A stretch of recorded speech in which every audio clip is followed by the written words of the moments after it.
Well, good evening. Welcome to the Jesus Movement Live. It's great to have all of you joining us here tonight.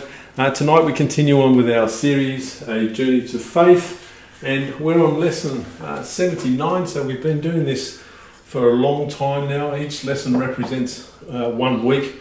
Last week we had a look at the advances of Alexander the Great, the Shaggy goat in the prophecies of Daniel, and he entered into Asia Minor, today's Turkey, and overtook it. He overrun part of what's today's Syria and Lebanon. Then he went down to Gaza and overran them. And then he went to Jerusalem, and the prophecies of Daniel were fulfilled. They opened the gates and received him with open arms. I won't go into the story behind that. You can watch that in lesson 78, which is available on our Facebook page, or you can go to our YouTube channel that we'll put up at the end. Now tonight's lesson is called The Persian Empire Ends and Alexander the Great Dies. And so we find that the prophecies of Daniel said that the Shaggy goat would come in with a great force very quickly and overrun the Persian Empire, but that his time would be short. The description is of a goat with a horn which would break and be replaced by 4 minor horns, and so his life is cut short. So tonight we're going to explore this and explain this from this point in time. So before we start, we'll just put up some background information, because we are following the genealogy of Jesus, and so we're currently looking at the descendant called Zadok, who's 7 generations, a forefather of Jesus. The genealogy of Jesus, of course, is found in Matthew chapter 1, verses 12 to 7, and we're in the period of time after the exile to Babylon. At this point in time in history, here's Zadok in this turquoise colour. We find that Alexander III, who is Alexander the Great, has begun his empire. At this point in time where we're up to, it's actually known as the Macedonian Empire, and Alexander III has only just become known as Alexander the Great after taking over Egypt. Now, the last ruler of the Persian Empire is Darius III, or Darius III the Great, and his life is going to come to a close in tonight's message. Just as a reminder, this is the Province of Judea at this time. It has actually just been taken over by Alexander the Great, so it's no longer going to be called Yehud Medinata, and it's going to become part of a new province, which I will touch on tonight. This is a map from last week's pathway. So we had the fulfillment of Daniel's vision, which says that the Greek Shaggy goat, the king of Greece, would come from the west, which he did. And this is his course. There was battles here, and there was battles here, which were won. And then this battle here involved Darius III, who went running away. And after this, he moved down the coast, as I mentioned, to Gaza, to Jerusalem, and then down into Egypt, where he was welcomed as a saviour. So tonight's journey, we find that we're going to have a look at what happens after that as he conquers the rest of the empire. So on the map here, you can see he was actually in Egypt for quite a few months, in the city of Memphis for 2 months, and he decides that it's time to move on and conquer the rest of the kingdom. And so he comes back up to the north of Jerusalem. We touched on this last week, and there was a rebellion by a Sumerian ruler called Sanballat III. We have Sanballat in the Bible, but he's Sanballat I. It's a title name.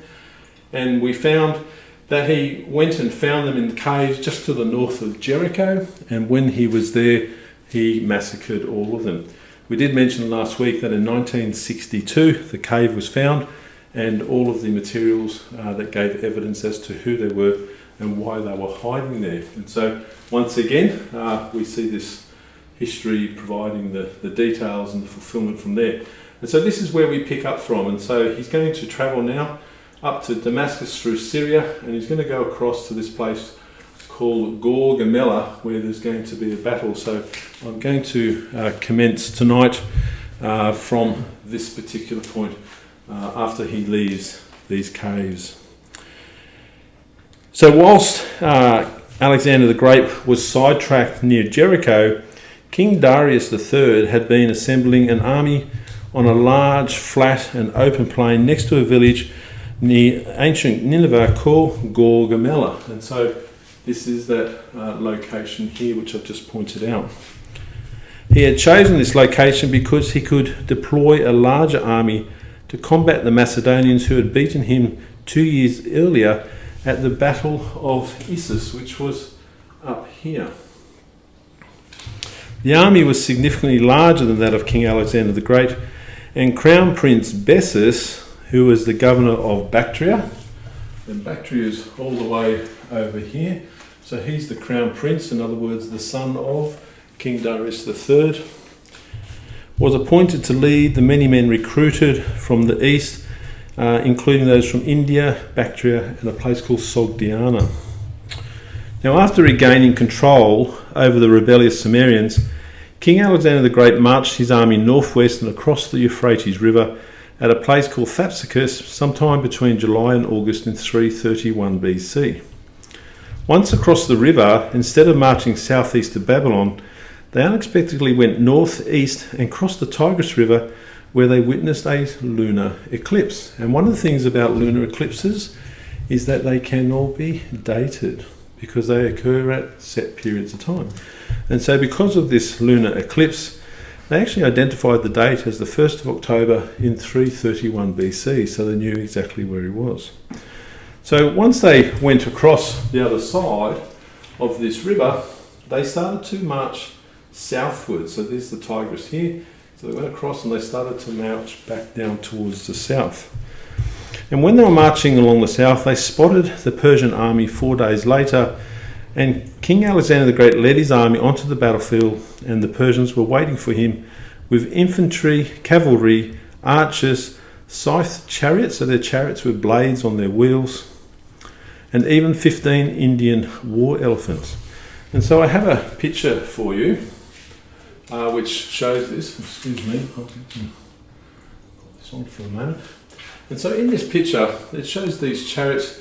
You can see the Indian war elephants in the back, and you can see these chariots. And so here's the hubs of the wheels with these blades coming out. So you can imagine these things coming at you. They would make a real mess of anybody who got in the way. And so this is what they had as their weaponry. But regardless of all of this and being outnumbered, the superior military strategy used by Alexander the Great delivered a crushing blow, and he defeated the Persians at this battle. So I have a picture here which was on the cover picture, and it's an extraordinary picture of the Battle of Golgomella. This is actually a piece of ivory which was carved. You can see the incredible detail that's actually here. And when this ivory was carved, I focused on this section here. You can see that this is King Darius III, so we can actually see what he looked like. We were commenting a bit earlier before the lesson how you can see the morass of people, spears and swords and horses, etc. But you may notice that whilst they're wearing helmets, they've got no shoes on their feet. The king himself has sandals on his feet, and so you sort of question the ability for any form of protection under these circumstances. And so this is King Darius III, and this is a representation that was done of the Battle of Golgomella. So as he did in the Battle of Issus 2 years earlier, King Darius III fled. So when he gets beat, he doesn't stand and fight, he flees. And so this picture actually shows him just starting to flee the battle. So this is the second picture of King Darius III recorded in history, and in both instances he's running away. So escaping with a small number of men, his cousin Crown Prince Bessus caught up with him with some of the Bactrian cavalry, and they in turn were joined by some survivors of what was known as the Royal Guard and 2,000 Greek mercenaries. King Darius fled further east to Arbela and managed to elude King Alexander the Great, who gave chase for a while before turning around. So I'm going to put this map back on again, and I'm going to explain what happens as we go. So here we have this battle which has just happened, and so this pathway, the purple line, represents King Alexander the Great. But we found that the King Darius III, he actually took off in this direction, so he heads across further to the west. So assuming Alexander the Great would continue southwards to capture Babylon, King Darius III gave a speech to what was left of his remnant army and planned to head further east to raise yet another army. So he wasn't giving up, he was just running away to come back again. Dispatching letters to the eastern governors to remain loyal, he retreated and crossed the Zagros mountains, which with his enemy and his cousin, Crown Prince Bessus, to spend winter. And in Ezra chapter 6 verse 2, it talks about in the citadel of Ecbatana in the province of Media. So it gives a location, and so this is where he actually went. Alexander the Great heads down to Babylon, but this fellow crossed the Zagros mountains, which go up and down here in the edge of today's Iran, and he goes to hide out here and raise another army in Ecbatana. So winning this battle, King Alexander effectively now had control of the western half of the former Persian Achaemenid Empire. And so this is what this map shows. So he's got the Greek area, he's got this region of Asia Minor, he's got all of the Levant, which is the eastern Mediterranean, and of course he's got all of what was formerly part of Egypt. So this of course is all in the west, and the rest of the Persian Empire comes across to here in the east. And so you can see the direction which he's going to head. Now, instead of giving chase to the Persian king, he's a smart fellow, King Alexander the Great, because he weakened and beat him twice, so he's not going to focus on him. He decides that he needs to conquer the empire. So in other words, he focuses on removing all of the infrastructure, the armies, everything that could support the Persian king. He goes and takes it from him first. So he turned around and travelled further south to the city of Babylon and the province of Babylonia. Now Alexander the Great successfully captured Babylon, and then he turned eastwards again to first capture the capital of Susa in the province of Elam, before travelling southeast to capture the ceremonial capital Persepolis in the province of Persis.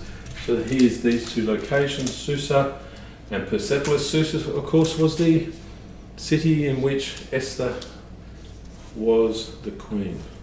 Okay, so this was where that was located. So he's gone from Babylon to Susa to Persepolis over here.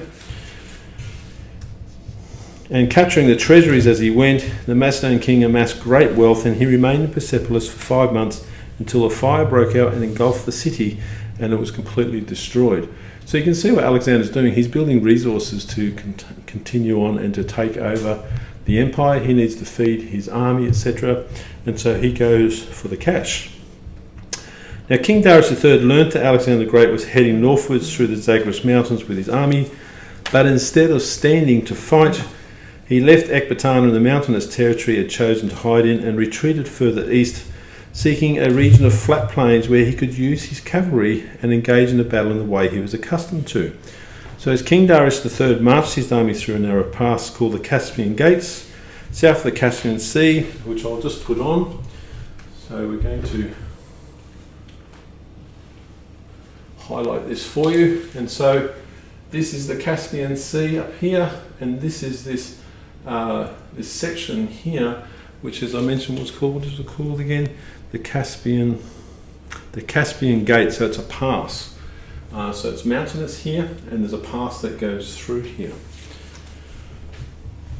So he marched his army through the narrow pass called this Caspian Gates, and he sought to force the chasing army to slow down, but his retreating soldiers realised they were fleeing yet again. So this is their third time. So disheartened, many of them chose to desert.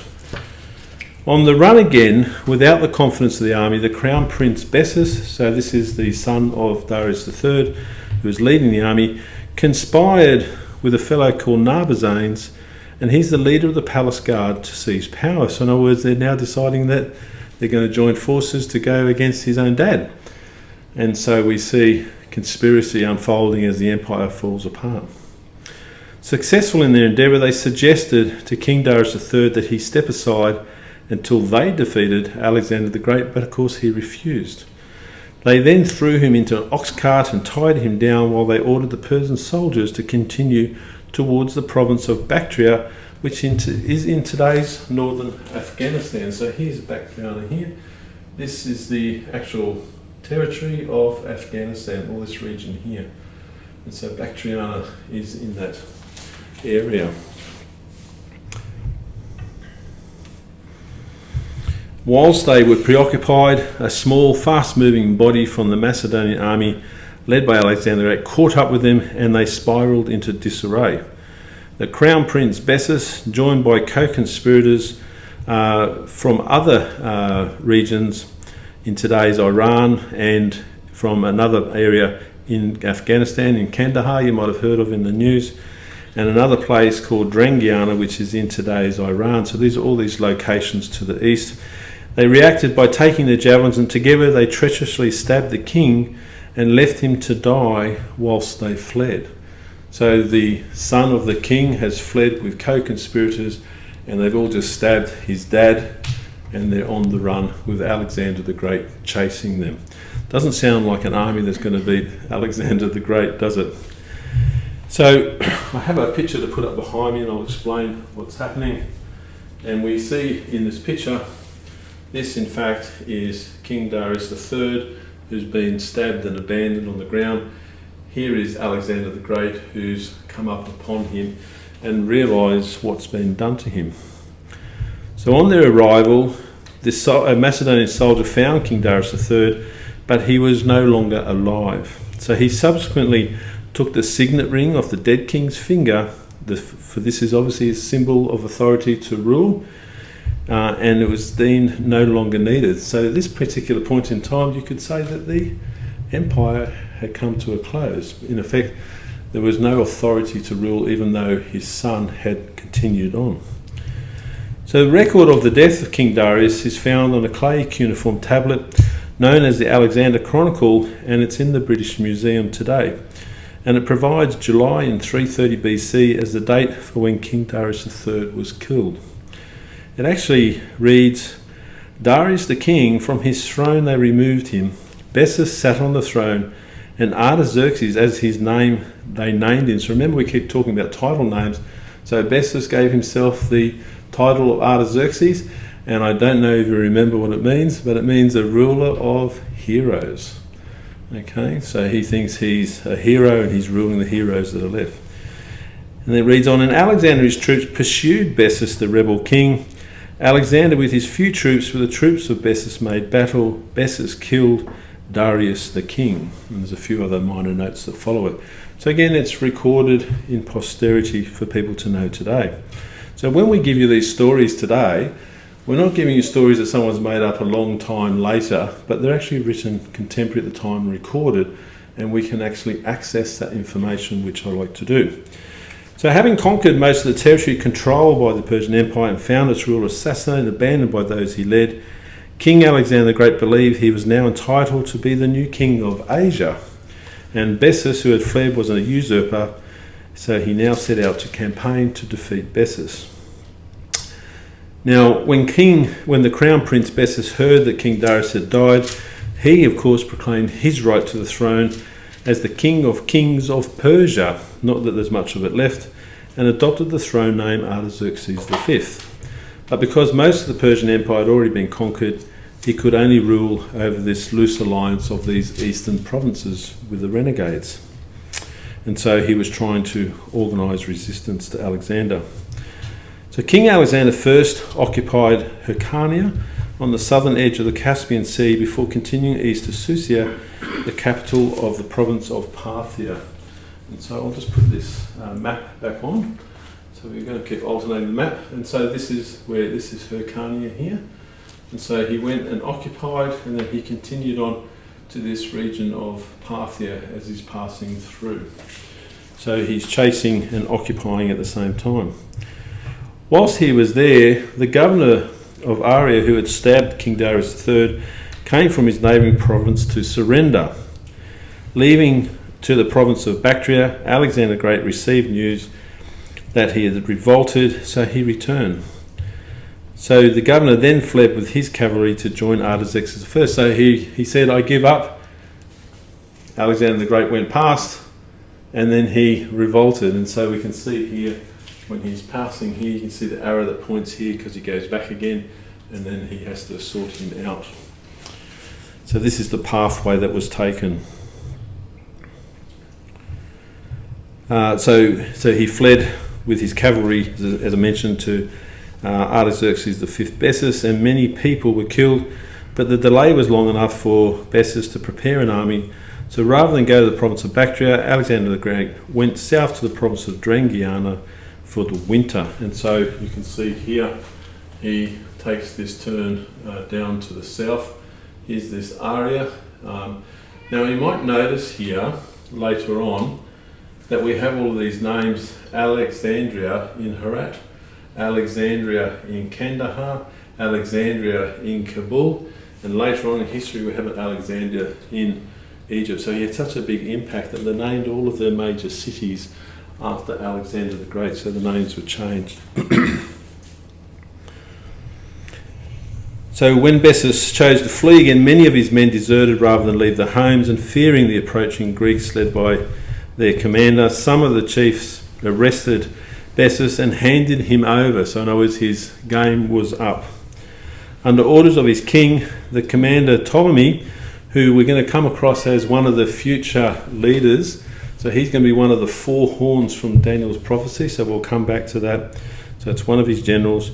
He had him stripped naked, placed in a wooden collar, and tied to a stake by the road that the main army would march down. So they basically prepared him like a sacrifice, ready for Alexandria to come across. And so that was his appearance. So when Alexander the Great arrived soon after, he questioned Bessus to seek answers for why he had betrayed his cousin King Darius III and continued to resist him. But his answers were unsatisfactory, so the king had him whipped and taken back to Ecbatana in the province of Media. Okay, so his own people gave him up. So that's the descendant, that's the end of the road. Now, it was a Persian custom to cut off the nose and earlobes of anyone involved in rebellion, or what they would call regicide. That means purposely killing a monarch. So Alexander the Great ordered this punishment for Bessus and then executed him in the year of 329 BC. And so the son of the king, because he killed his own father, Alexander the Great deemed that this was a dishonourable thing to do because he didn't stand and fight, he didn't surrender, he just murdered his father and assumed the authority of him. So he punished him first. He sent him back to Ecbatana. Then he punished him by doing this, and then he was executed. So he met with his end. So with the exception of a battle called Megalopolis in 331 BC with the king of Sparta, Greece was enjoying a period of peace while all of this was going on. Okay, so there was nothing happening.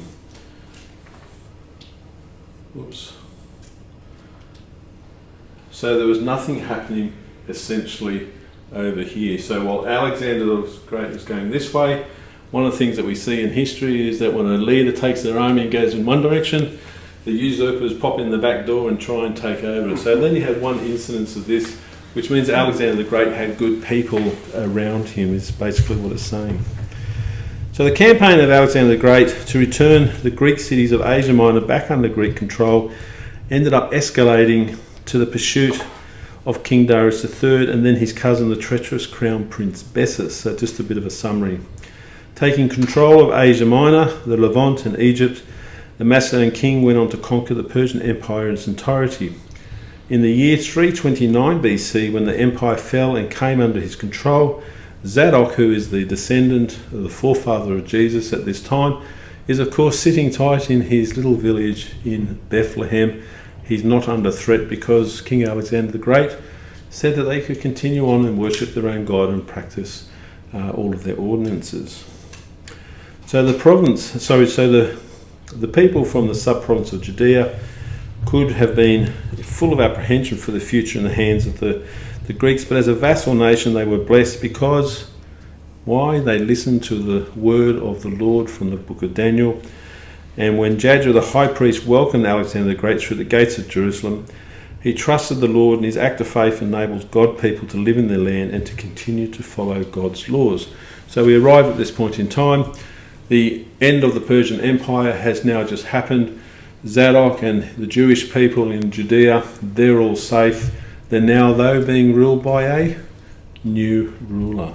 And so, of course, you can imagine they'd have some trepidation about what that's going to look like in the future. Okay. So King Alexander the Great, I'm going to give you a bit of background now, and this is going to tie into some information about the Bible. Now, King Alexander the Great introduced the Greek language and culture into the former Persian Empire. This is a significant shift of population to the east took place, and for the first time, Asian and European cultures began to interchange and mold together. So prior to that, there was like this barrier from here, where all of people over here had nothing to do with all the people over there. And so because the Greeks had come this way, suddenly there's now an interchange going back and forth, and so the cultures would be affected and changed with it. So a largely Koine, K-O-I-N-E, and I'll put that up in a moment, or common Greek dialect emerged and spread to become the new lingua franca. Now, lingua franca means the common language for trade. So this was something, in other words, it happens today, doesn't it? People speak their own languages, but they often speak another language which other people speak in order to do business with one another. And so this happened in the ancient times as well. So Alexander the Great spoke in Koine Greek, so he spoke in this trading language. And so I have a bit of information for you now. This is a picture of a pendant, this gold pendant, of Alexander the Great. Once again, you notice here, there's the little horn of the Greek goat, the Shaggy goat, and there's the band on his head which forms the diadem as the ruler of the empire. So Alexander the Great, so that was made contemporary to the time.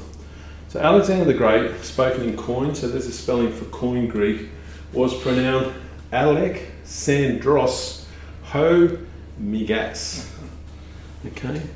Now in Hebrew, they use the letters H-A for the.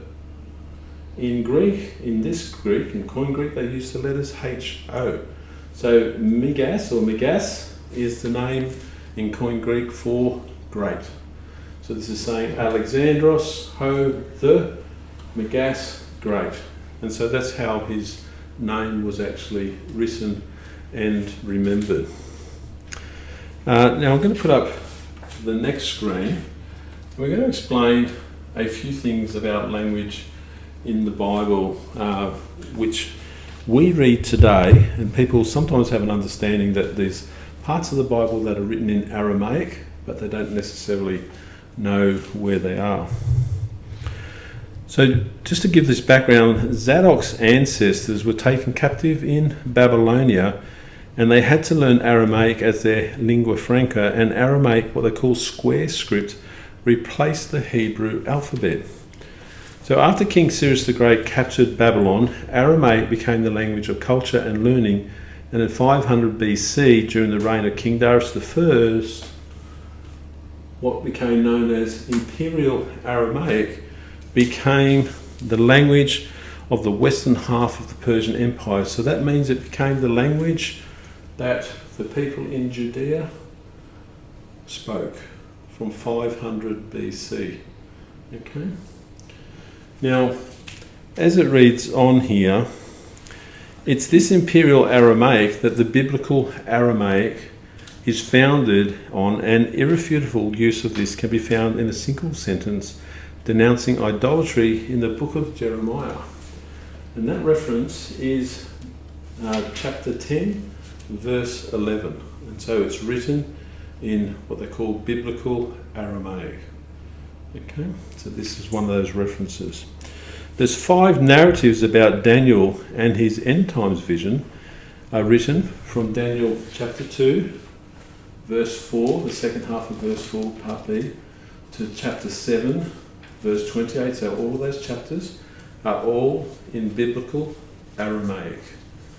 So this is in the Old Testament, of course, and so this is not in the normal Hebrew language. And then in the book of Ezra, we have two lots of references, chapter 4, verse 8 through to 6, verse 18, and chapter 7, verses 12 to 26.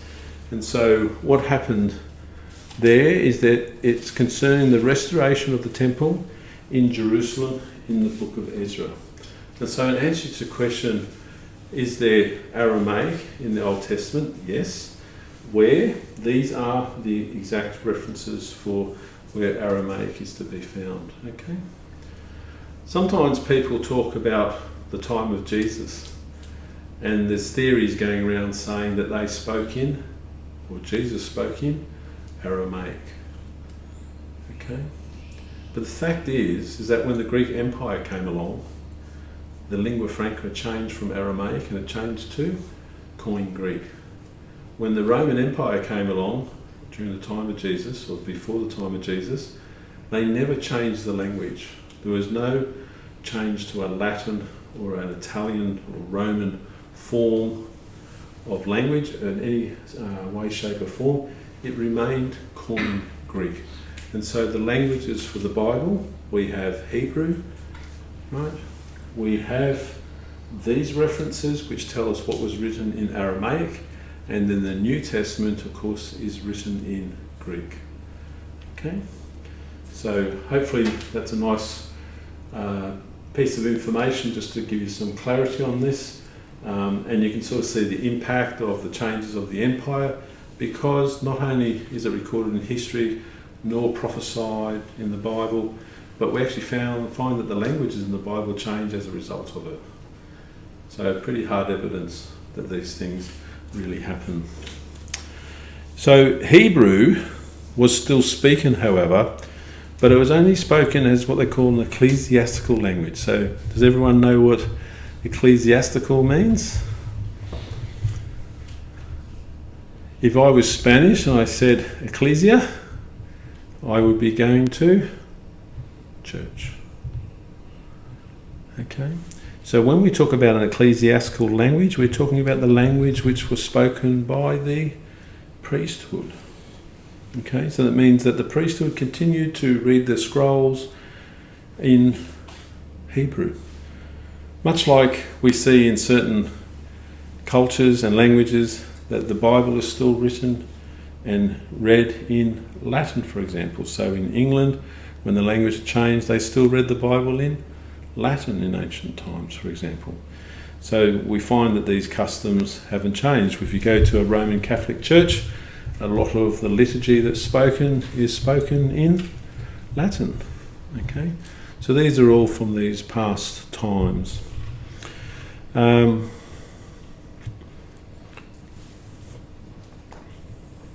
Okay, so King Alexander the Great had the Zoroastrian temple. So Zoroastrianism was the religion of the Persian Empire. Okay, so they used to observe all of the stars, the moons, etc. So he actually had temples and their sacred texts destroyed throughout the Persian Empire. And he introduced Greek religion, astronomy and philosophy throughout, and many of these philosophers such as Socrates, Plato and Aristotle are still well known to this day. Magic was widely practiced. People consulted oracles. So oracles are people who supposedly give prophetic predictions of the future. Okay. So they used charms and figurines, believing they deterred misfortune, and they cast spells. So this is giving you an idea of what's going on at this period of time in history. Zadok and the Jewish people are allowed to practice their religion, but all around them, the Greek Empire is enforcing their beliefs upon everybody. And so at this point in time, because of the vision that Alexander the Great had when he saw the priesthood, he gave permission to them and them only to practice their own religion amongst the whole of the Greek Empire. So you see God's hand in this situation once again. I think it's quite extraordinary. So those complex systems of astrology were developed to determine a person's character, and they believed they could determine the future by observing the movements of the sun, the moon, and planets. People still do today, funnily enough. Despite all these influences spreading throughout the empire, the favour of God protected his people in Judea because they were permitted to worship him, as I've just mentioned. Okay, so after conquering the Persian Empire, King Alexander the Great led his army further east into the Indian subcontinent until he won the battle called Hydaspes in 326 BC. So I'm just going to put another map on. So this is India over here, and this region here is Pakistan. So today, if we looked at this, we'd think, well, that means over there. But you can see that the limits of the empire actually stopped over here. And the reason is, of course, is because Pakistan and India is only a division in the 20th century. Back in these days, India and Pakistan were all one nation. Okay? So this region here, which is now marked as Pakistan in modern times, is in fact declared as India in these ancient times. So good to know the difference between these. So a river in the northern Punjab region of the Indian subcontinent, which had some areas in Pakistan and northern India, were the final boundary of the Macedonian conquest. And what did Alexander the Great's men do? They mutinied. They had enough. They'd been on the march from Greece. They'd conquered everything here. And Alexander the Great's over here, and he's saying, let's keep going. And they're like, no, we've had enough. So they've been on the march for years and years. You can imagine they're very tired. They don't see their families, and so they want to stop. And so there's actually a mutiny that happens, and we see that Alexander behaved badly, and on his return journey had several of them executed as a warning to others. So he did stop, he did turn around, but he had someone executed not to mutiny against him again. So his men then revolted further when he integrated Persian officers and soldiers into his army, which is a common practice of all ancient armies. And so in his wisdom, King Alexander the Great organised a mass wedding of his senior officers to noble women in Susa. So in other words, he sought to neutralise everybody by marrying them off to people from another country. And so this is what he did. So the king this is Alexander, already had a mistress called Barsine, who had already given him a son called Heracles of Macedon in 327 BC. But now he married Roxanne, the daughter of the nobleman from Bactria, for love, and Statira, the daughter of King Darius III, who he had captured earlier. We spoke about her last week. And Parasates, the daughter of King Artaxerxes III, who's Bessus, who's just executed. And he did all of this for political stability. So he's now got 4 wives. Okay? So he wanted to show his own willingness to accept and integrate with the existing Persian culture and people, so he led by example. So the most important relationship of Alexander the Great, however, was not his wives. And we might have touched on this before, but he had a friend who was an army commander and a chief counselor, and his name was Hephaestion, and he was a fellow he had grown up with, so he was the closest person in his life. So after peacefully settling the differences in the Persian capital Susa, Alexander the Great learnt that guards stationed in Pasargadae close by at the tomb of King Cyrus the Great had desecrated it, so he had them executed and the tomb redecorated. And so Pasargadae is here, and this was where King Cyrus the Great was buried. I showed this at the time. This is his tomb today, so it's still there. So this was desecrated, and so Alexander the Great fixed it up and had the people executed who desecrated it. Then he travelled north to Ecbatana to retrieve a large bulk of Persian treasure that was stored there. So again, back up to Ecbatana up here.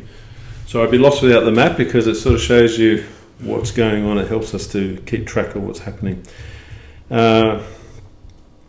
So whilst there, Hephaestion, his closest friend, suddenly died and he was devastated.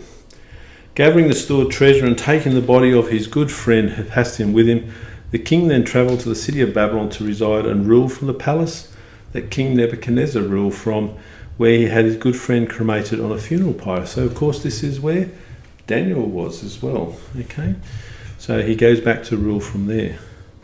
So the necessity to administer such a large empire led the provinces of the former Persian Empire to be reorganised, and Judea, which was formerly the sub-province of West Euphrates or Trans-Euphrates that we had in the Bible, was now absorbed into a satrapy called Syria under Macedonian rule. So Judea is now under the rule of what's known as Syria. Okay, so that's the modern name that we have today. And in those days, it wasn't used. It was called Aram Damascus, or there was Assyria next door, but it's now called Syria. So some of these names we recognise. After settling in the palace, Alexander began to plan a series of new campaigns, and he was targeting Arabia as his first intended conquest. This, however, never took place, for he died soon after, on the afternoon of the 11th of June in 323 BC, at the age of 32. And so we're going to touch on it in a moment, but Daniel's prophecy and vision, it talks about how this mighty power would come from the west, but it wouldn't last for very long. And so we find here his best mate has died, and now he has died at a young age as well. So what do you think? Do you think God had a hand in this? He did reveal it, didn't he? And so people there in these ancient times are scratching their head going, why has he died so young? So there is more than one historical account for his death, and some suggest foul play. But there's an account given by a Greek historian called Arian of Nicomedia from his 7th book of what's known as the Campaigns of Alexander, who clearly spoke of a fever. Now we know that God often kills people through sickness, plague, pestilence, fevers, etc. And so he mysteriously at this young age is overcome by fevers. And so here's the reading of what happened. It reads, a few days later, Alexander was sitting at dinner with his friends and drinking far into the night. He had previously celebrated the customary sacrificial rites in thanks for his success. When he wished to leave his friends at their drinking and retire to his bedroom, he happened to meet Medius, who was his companion most closely in his confidence after his friend Hephaestion passed away, who asked him to continue drinking at his own table. Later, he left the table, bathed and went to sleep, after which he supped with Medius and again set to drinking, continuing until late at night. Then once more he took a bath, ate a little and went straight to sleep, with the fever already on him. Next day he was carried out on his bed to perform his daily religious duties, and after the ceremony lay in the men's quarters till dark. He continued to issue orders to his officers, instructing those who were to march by land to be ready to start in 3 days, and those who were going with himself by sea to sail 1 day earlier. So he's still planning on going down to Arabia. From here he was carried on his bed to the river and crossed in a boat, where he took another bath and rested. So he liked to have a good wash. Next day he bathed again and offered sacrifice as usual, after which he went to lie down in his room. But obviously the baths are pertaining to the fact that he's got a fever, so he's obviously sweating, etc. Then he took a little food, returned to his room and lay all night in a fever. The following morning he bathed and offered sacrifice, and then issued to Nearchus, who was a fleet admiral, and the other officers detailed instructions about the voyage, now due to start in 2 days' time. Next day he bathed again, went through regular religious duties, and was afterwards in constant fever. He sent for his staff as usual and gave them further instructions on their preparations for sailing. In the evening, after another bath, his condition was grave, and the following morning he was moved to the building near the swimming pool. He offered sacrifice, and in spite of his increasing weakness, sent for his senior officers and repeated his orders for the expedition. So we see he doesn't stop what he's planning. The day after that, he just managed to have himself carried to his place of prayer, and after the ceremony still continued in spite of his weakness, to issue instructions to his staff. Another day passed, now very seriously ill. He still refused to neglect his religious duties. He gave orders, however, that his senior officers should wait in the court and the battalion and company commanders outside his door. Then, his condition already desperate, he was moved from the park back to the palace. He recognised his officers when they entered his room, but could no longer speak to them. From that moment until the end, he uttered no word. That night and the following day, for the next 24 hours, he remained in a high fever. The soldiers were passionately eager to see him. Nothing could keep them from a sight of him, and the motive in almost every heart was grief and a sort of helpless bewilderment at the thought of losing their king. So you can imagine this mighty young man who started as a king at the age of 20. He's age 32 and he's conquered the known world. And so you can imagine his army were all behind him and for him, seeing him as the greatest ruler ever. And suddenly he takes ill and they're all starting to obviously hear the news and they're worried that they're going to lose him. So lying speechless as the men filed by, he yet struggled to raise his head. And in his eyes there was a look of recognition for each individual as he passed. So you can imagine he's lying on his bed dying and people are filing past him to observe him one after another. It mentions some names: Petho, Attalus, Demophon, Picastus, Cleomenes, Menidas and Seleucus, who was an elite infantry commander in the Macedonian army. Remember that name Seleucus, or Seleucus, because they come up as one of the four horns again in the prophecy of Daniel. So he spent the night in the temple of Serapis and asked the god if he wouldn't be better for Alexander to be carried into the temple himself, in order to pray there and perhaps recover, but the god forbade it and declared it would be better for him if he stayed where he was. An extraordinary piece of stature who can speak these words. So the god's command was made public, and soon afterwards Alexander died. This, after all, being the better thing. So they decided, because he was so sick, it's better that he actually died. So his death happened so unexpectedly that news of it wasn't actually believed when it first reached Greece. The body of King Alexander the Great was laid to rest in a gold sarcophagus filled with, anyone heard? A gold sarcophagus filled with honey, which was then placed in a gold casket. So he was submersed in honey when he passed away to, what do you think? Preserve his body. Okay, and so this extraordinary story. So we come back to what happens to his burial next week. So no amount of battles could stop King Alexander the Great. Could it be that a sudden illness causing a feverish death was the will of God, as I asked earlier? So 204 years earlier, in 520 BC, 27 BC, the prophet Daniel, in Daniel chapter 5 verse 29, and we've read these before, but you can take a note again, in Daniel 5 verse 29, the third highest ruler in the kingdom, as that scripture says, of Babylon, held court in the very same palace that King Alexander the Great last ruled his empire from. Amazing, isn't it, when you think about it? He was given the word of the Lord by the archangel Gabriel in the third year of the reign of King Cyrus the Great of Persia, which we find in Daniel chapter 10, verse 1. The prophecy said, and I'm going to read from Daniel 11, verses 3 to 4. The prophecy said, "Then a mighty king will appear who will rule with great power and do as he pleases. After he has appeared, his empire will be broken up and parcelled out toward the four winds of heaven. It will not go to his descendants, nor will it have the power he exercised, because his empire will be uprooted and given to others." And so we're talking about Alexander the Great here. So the Bible's telling us he will have no heirs to his throne from his family. And even earlier, 227 years ago, in 550 BC, in the third year of the reign of King Belshazzar of Babylon, Daniel received a vision in which he saw, we're going to read from Daniel 8, verse 8. So Daniel 8, verse 8, Daniel saw the goat became very great, but at the height of his power, his large horn was broken off, and in its place 4 prominent horns grew up towards the 4 winds of heaven. That was mentioned in the earlier prophecy. So the archangel Gabriel interpreted this saying in Daniel 8 verses 21 to 22. So this is all in Daniel chapter 8. The shaggy goat is the king of Greece, and the large horn between his eyes is the first king.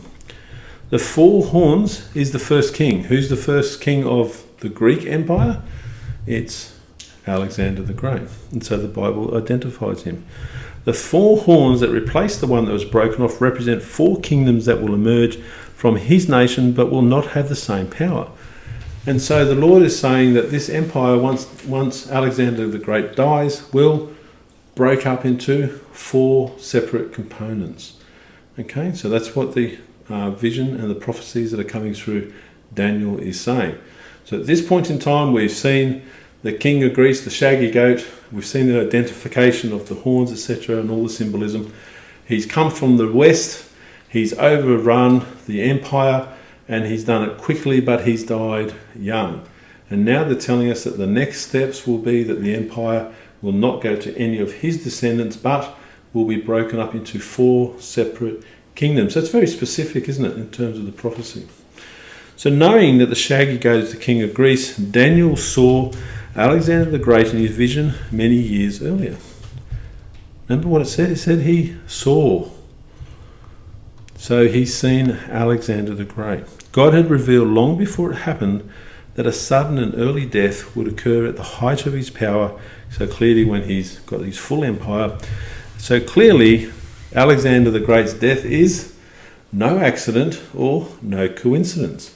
And of course we won't find that in a history book, because they'll just put it down to what I've just spoken about from the historical record, that he had a bad fever and after battling for a few days he passed away, put in a sarcophagus full of honey.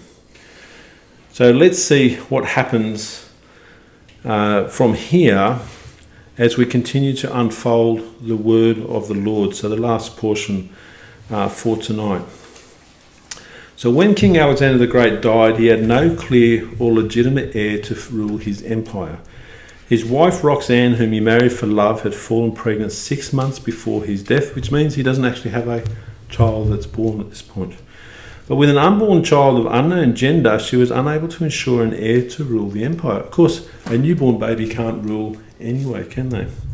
So his 4-year-old son, Heracles of Macedon, was illegitimate because his mother Barsine was not descended from a royal bloodline, and neither Statera nor Parysatis had produced a child. So in other words, there's only one potential child and they're unborn. So the word of the Lord given by the archangel Gabriel to the prophet Daniel many years earlier foretold what the outcome will be. And he said in the Daniel 11 verse 4, it will not go to his descendants. It's that clear. Okay? So we see history fulfilling the truth of the prophetic word in the Bible. So on the 12th of June in 323 BC, the day after the death of their king, the Macedonian commanders who had been preparing to go on campaign against Arabia were summoned to meet at the royal tent to discuss who would become the next king. How do you think that's going to go? 4 generals who are all used to ruling, and they only observed the power of Alexander the Great above them, and now they all have the opportunity to throw their hat in the ring. Okay, so here humanity doesn't creep in, it rushes in. So Alexander the Great's brother, he had a brother called Aretas, happened to be in Babylon at the time of his death and would normally be the obvious candidate if none of the king's children were able or suitable to ascend the throne. However, his ability to rule was questionable due to learning difficulties. So the history records that he has some sort of issues on that front. So when Hassan unexpectedly died not long before Alexander the Great, he was replaced by an adjutant, which is a commander in his army, who also acted as his chief counsellor, who had served the king since he first ascended the throne of Macedonia 12 years earlier. Called Perdiccas, the commander suddenly found himself the highest ranking officer in the court of the king, and when Alexander the Great had been ill for several days, he did not pass his signet ring as a symbol of his authority to rule to his brother Aretas, but he actually gave it to Perdiccas. So if he had the signet ring, one would believe that he was given the authority to be the next ruler. So the regency was necessary. Aretas, the brother of the Macedonian king, was deemed unfit to rule, and the unborn baby of the king, even if a boy, was too young to rule. So in essence, Perdiccas had been appointed their guardian and was to rule the Macedonian Empire. So in other words, a brother who can't rule, an unborn child yet to rule. So he's going to be looking like a ruler who is actually a regent. So it's a temporary position until the younger child grew up to take over the throne. So the word of the Lord given by the archangel Gabriel to the prophet Daniel many years earlier not only said the Macedonian Empire of King Alexander the Great will not go to his descendants, as we've just mentioned, but it also said in the same scripture in Daniel 11 verse 4, nor will it have the power he exercised, because his empire will be uprooted and given to others. And so very clear.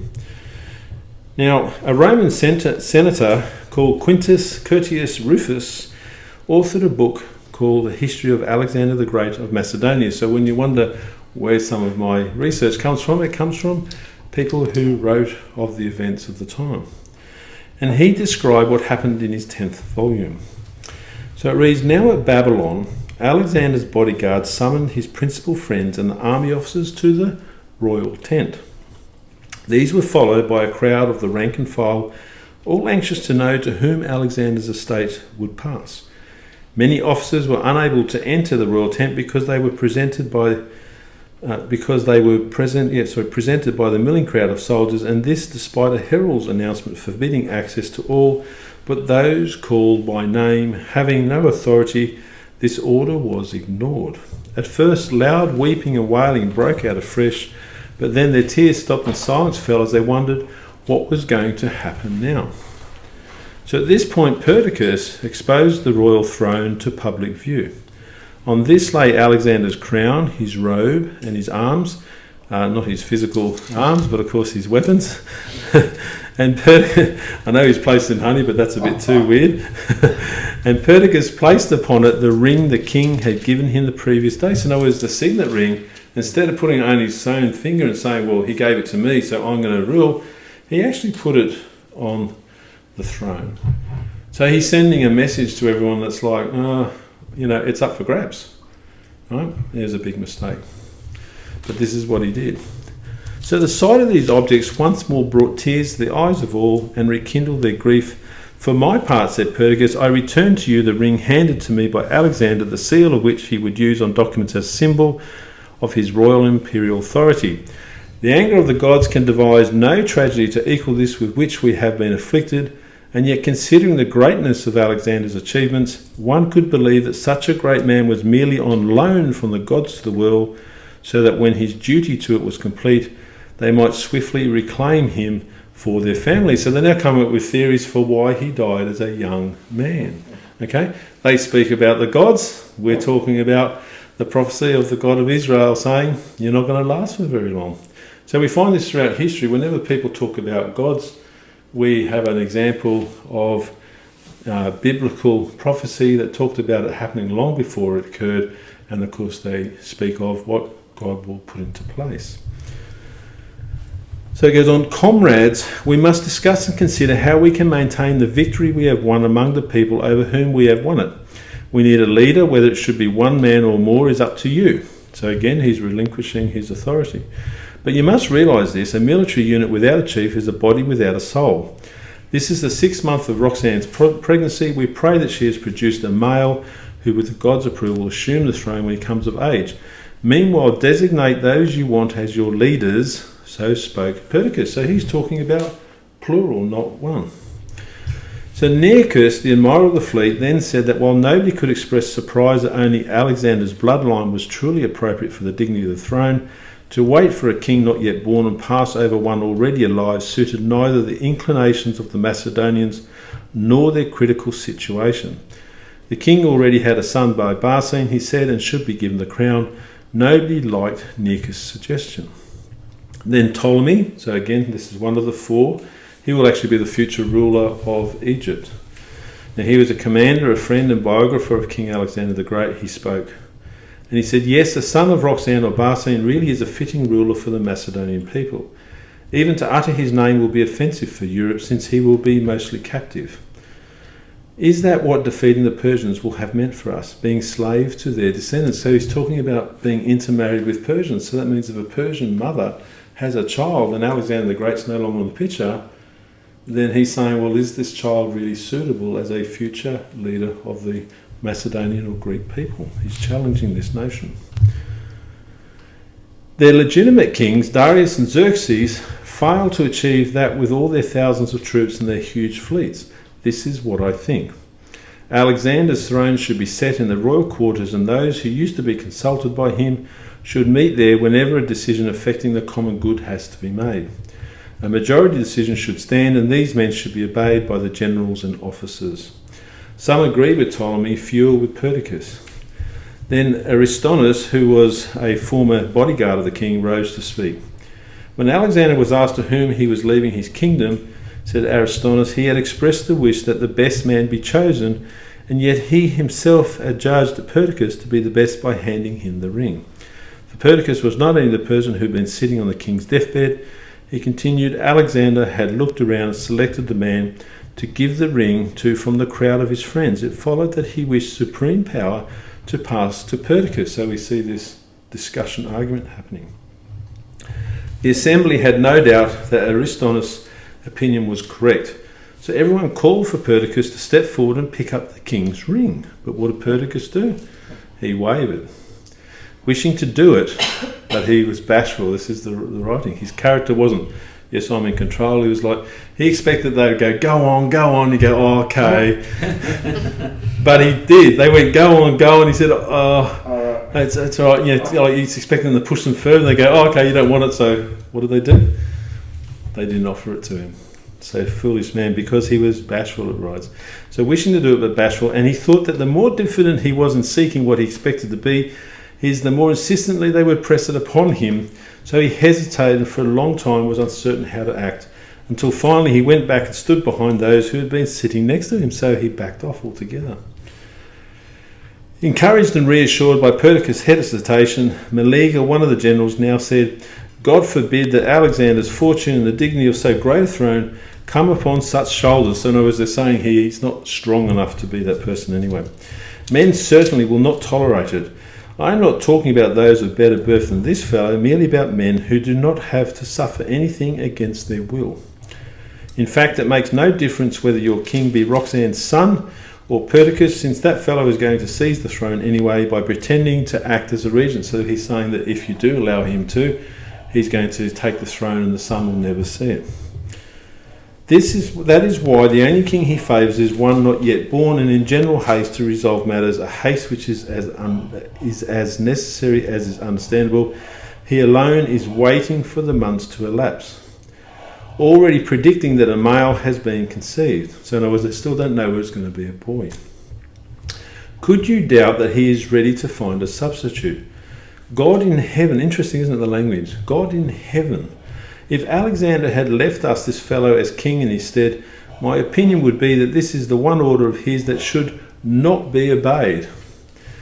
Well, why not run off and loot the treasure chest? For surely it is the people who are heirs to these riches of the king. So saying that, he burst through the soldiers, and the men who had made way for him as he left proceeded to follow him to the plunder they had been promised. So he incited a riot to go and take all of the loot. So by now there was a dense crowd of soldiers around Meleager, and the meeting had degenerated into a mutinous uproar. Then a man of the lowest class, who was unknown to most of the Macedonians, spoke as follows. What's the point of fighting and starting a civil war when you have the king you seek? You are forgetting Philip's son Aretas, brother of our late King Alexander. Recently he accompanied the king in performing our religious ceremonies, and now he is the sole heir. So again, another person being put forward, the brother. How has he deserved this? What act of his justice is that he be stripped of this universally recognised right? If you are looking for someone just like Alexander, you'll never find him. If you want his next of kin, there is only this man. On hearing this, the gathering fell silent as if at an order. They shouted in unison that Aretas should be summoned, and that the men who had held the meeting without him deserved to die. Out of antagonism and hatred for Perdiccas, Meleager promptly brought him to the royal tent, and the men saluted him as king under the name Philip. just about to finish. So at the brink of a war that would pit the cavalry against the infantry, Meleager declared Aretas was the king under the name of Philip III of Macedon. Later, when the time comes, if Roxanne's baby was a boy, then he would become co-sovereign on the throne of the Macedonian Empire. So two factions developed, those for Aretas and those for Perdiccas. Fighting broke out, but civil war was averted when everyone agreed that Aretas should reign but not rule. It was agreed that Perdiccas become regent, and soon after, when Roxanne's baby was born, it was a boy. He was named Alexander after his father and joined his uncle Philip of Macedon as co-sovereign. So in essence, what do we have happening here? We have two parties, and this is where we're going to leave it tonight. So they're all proposing their theories on who should rule.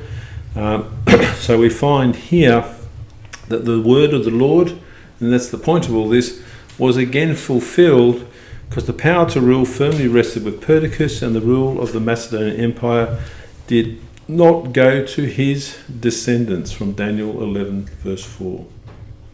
So a bit of historical information tonight that's direct from historians at the time.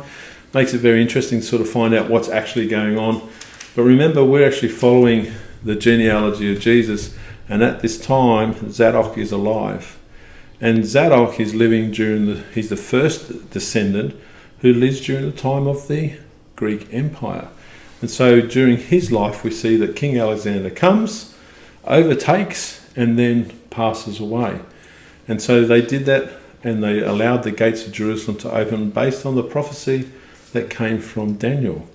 And so based on the same prophecy, they would understand what? That the king was going to die at the peak of his power. And so when they heard news that Alexander the Great had died, they probably would have been shocked like everybody else, but then they would have said, aha, well, that's what the Lord said in the vision to Daniel.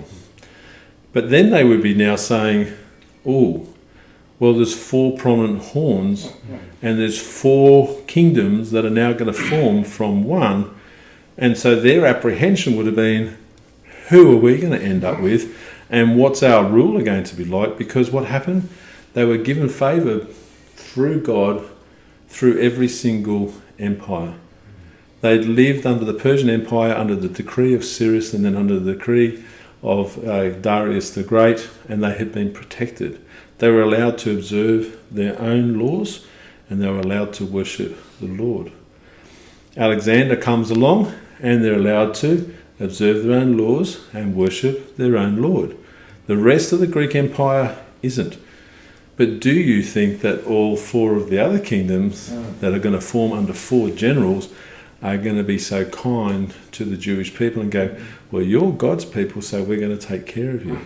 And so we know from this particular point in time that turmoil is going to come, because the Bible tells us that it's going to split into 4 kingdoms. So at this point, they're just at the start, and we've got 2 camps arguing over who's going to rule. One says Perdiccas, because he received the signet ring, and he'll be the regent for Aretas, who's the brother of Alexander, who's not capable of ruling, and the unborn child who they yet don't know is going to be a boy. And so they're saying, so one camp saying it should be him, another camp saying, well, if you let him do that, when he gets power, he'll take the power away, and it won't be those children. Now we know that's not going to happen, because the Lord says it's going to break up into 4 kingdoms. Okay? And so we can almost predetermine the outcomes of all these events as they're actually happening. So on that note, we're going to close there tonight, and we'll continue on next week, again during the life of Zadok, and we're going to see what happens when the next stage of Daniel's prophecy is fulfilled, when the 4 horns become prominent and they form into 4 kingdoms. So thank you very much.